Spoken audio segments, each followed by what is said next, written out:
ওই আচ্ছা যে এমনি আজকে একটা অপারেশন করতে হইব। অনেক দিন অপারেশন কিছু করি না, যে এমনি একটা কর।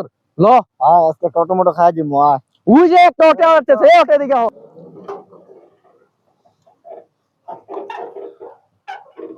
ভাই কই যাইবেন? এই সামনে যাইবা। এই সামনে দিয়ে উঠেন ভাই, উঠেন উঠেন। বসেন। যাও। আচ্ছা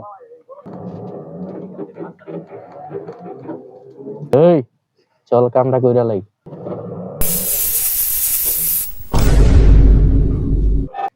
ওই কাম হয়ে গেছে, চল চল ধর ধর তাড়াতাড়ি।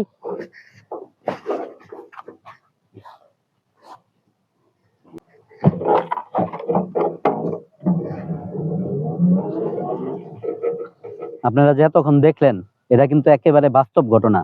এই যারা অটো চালায় ওরা কিন্তু কিস্তি তুইলা হোক বা অনেক পরিশ্রম কইরা কষ্ট কইরা হোক একটা অটো কিনে, কেনার পরে দেখা যায় এই সংসারটা চালায়।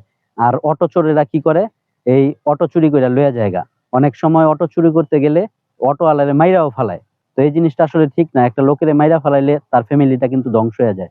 তার ফ্যামিলিটা কে চালাইবো? তো আপনারা অটো চুরি না কইরা অটো চালায় খান, তাহলে সম্মানের সাথে বাঁচতে পারবেন, চলাফেরা করতে পারবেন সমাজে। তো এই জিনিসগুলো করলে কিন্তু আপনারাও শান্তিতে থাকতে পারবেন না, আবার যেই মানুষটার অটোটা নিলেন গা ওরেও শান্তিতে থাকতে দিলেন না। তো আপনারা, আমি বলবো যে অটো চিন্তাই না কইরা অটো চালায় খান, দেখবেন সম্মানের সাথে বাঁচতে পারবেন।